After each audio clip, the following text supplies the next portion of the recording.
So a lot of creatives have been switching from Adobe to other alternatives due to Adobe huge subscription fee and also their terms and condition. So the major thing that most of these software don't have is the generative AI, which Adobe has in some of its programs like Photoshop, Illustrator, and other of its programs. What if I told you there's a software that has generative AI in it, and guess what? It's free and open source. Stick to this video. I'm going to be taking you through a step-by-step process on how to install the software and also how to access the generative AI. Without any further ado, let's get started.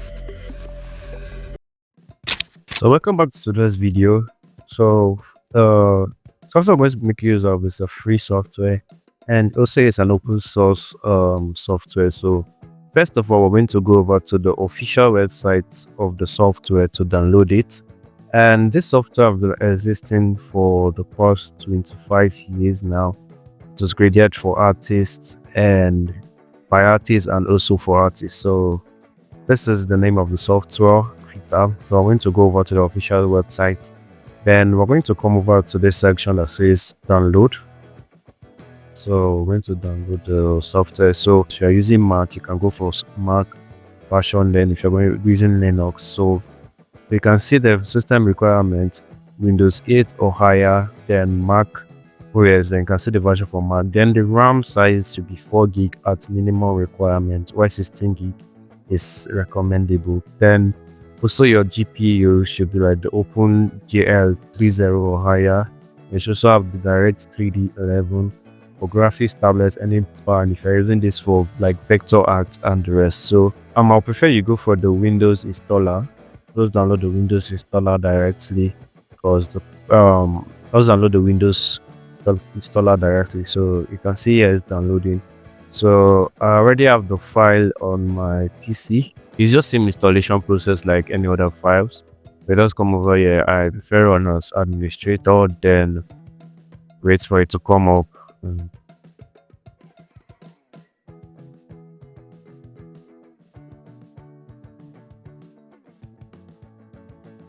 Look and select English.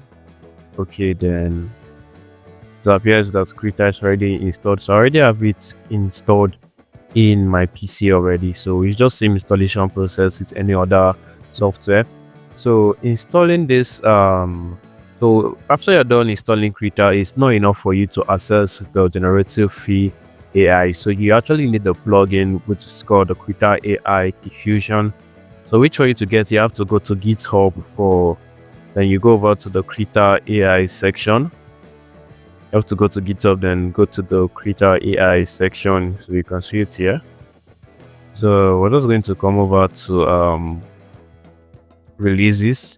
So we're going to download the latest version of it. So this is the latest one on November 11th. So we're just going to download the Krita AI Diffusion here.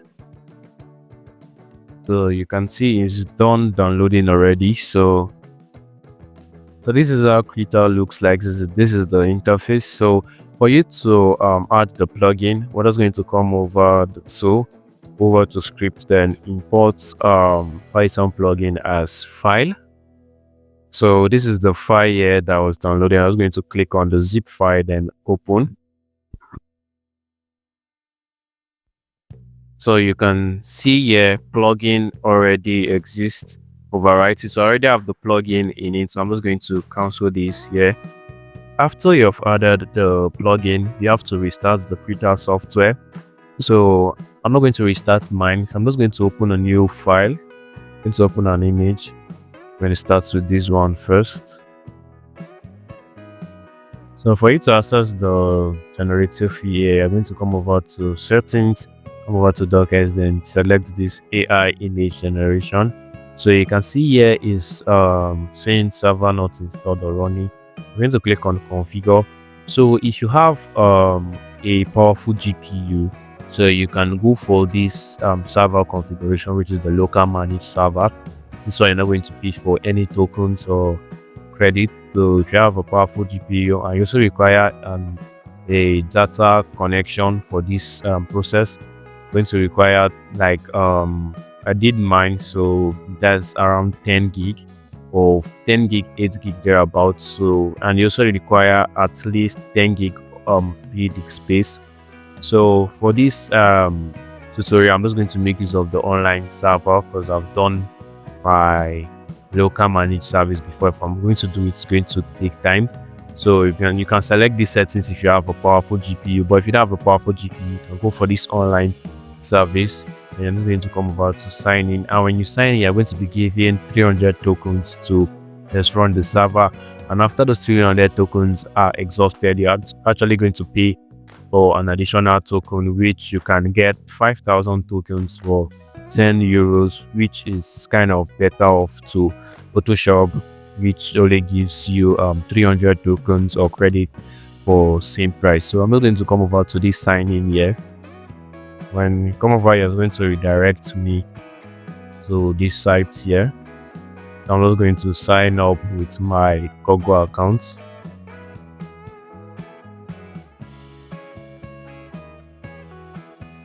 You can see added generative AI for creators successful. Then you can see here you'll be given 300 tokens to access it. We're going to click on OK. So for this image, I'm going to be test running some of the tools. So if you're working with a real life image, so you're going to make use of this generation AI generation. So you're going to come over to the settings, then click on cinematic photos. If you're working on digital art, you can select digital arts here. Then others. So I'm just going to make use of for images that are not realistic, you can go for these flux. I'm going to make use of the cinematics photos. So I'm going to come over to that selection tool here. So I want to remove this on this tree here. So I'm just going to select this here. Select this here, and I'm going to come over to the remove content here. So you have other, you can fill, expand, add content, remove content, and so on. So I'm going to click on remove content. So for the first time when using it, it's going to take a little bit of time for it to load. So I'm just going to wait a little bit.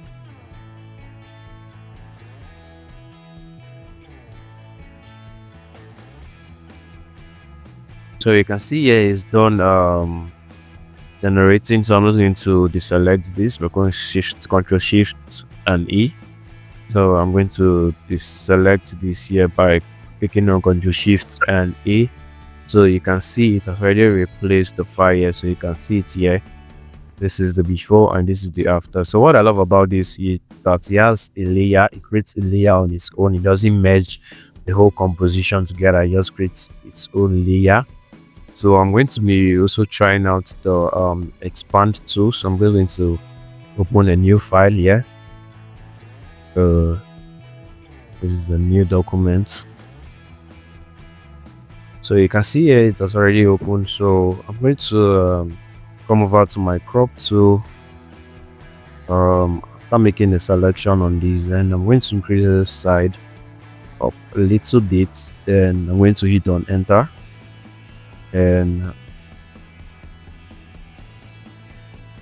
so you can see it's done cropping. So I'm going to select this my selection tool here. So I'm going to select this side, and I'm going to come over here, then click on expand.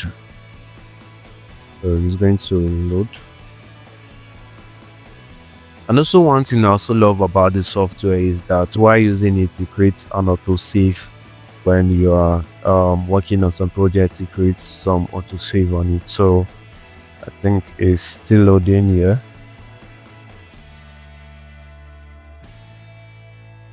You can see it's loading.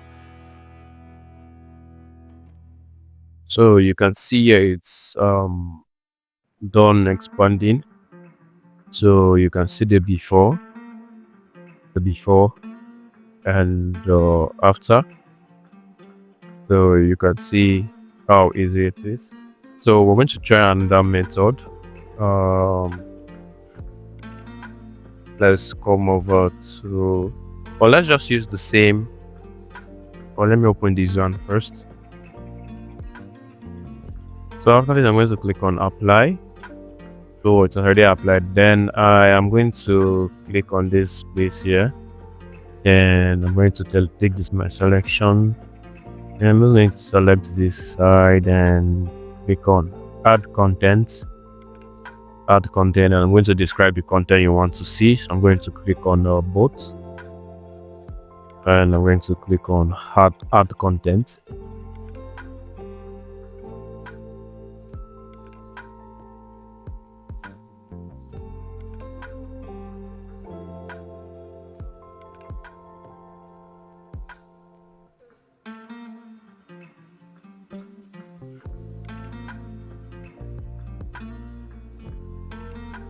So you can see here it has added the boats, and you can see you also added a reflection.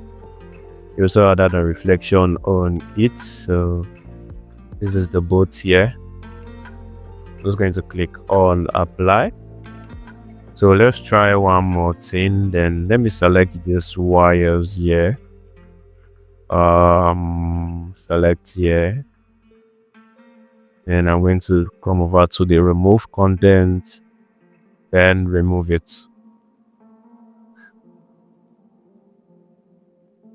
So yeah, you can see it has removed those wires.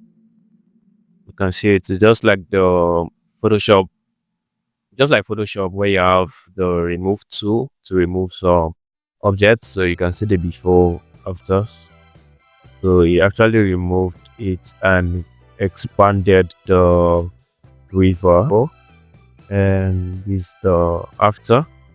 So for this image here, we're going to select this place, select here, and I'm going to come over to the add content, and I'm going to say books, add books to it. I'm going to click on add content.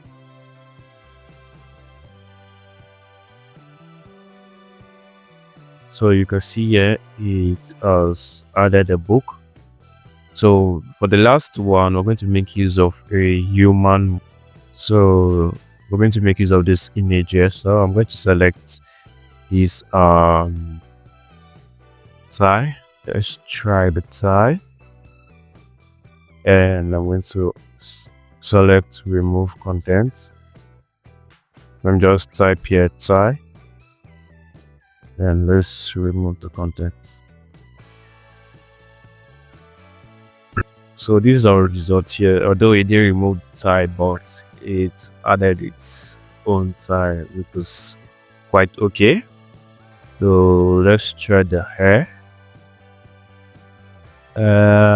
Let's try something. I'm gonna try something simple. Let me come over to fill. Let me put threads and fill. So yeah, this is it. So you can see it actually added dreads to air. So I think this right. Okay, so this is the before. The after actually reduced ear. So you can see this ear and this ear, they are not the same, but it's quite okay. It's quite okay. So this is actually amazing, and it's completely for free and open source.